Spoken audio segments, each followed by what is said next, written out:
Hello doers, welcome back to our channel Devintelle.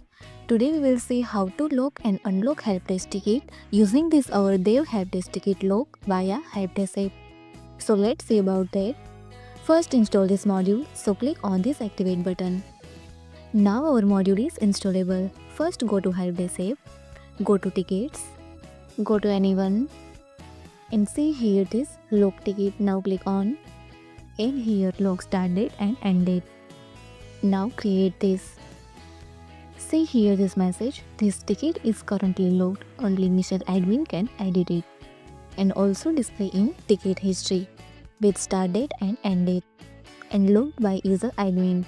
Now log in with another user like a demo.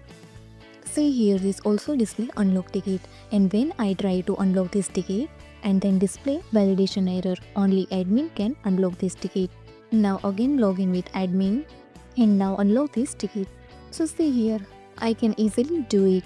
It means the user who logged the ticket can unlock it. If you found this helpful, do it like, share and subscribe.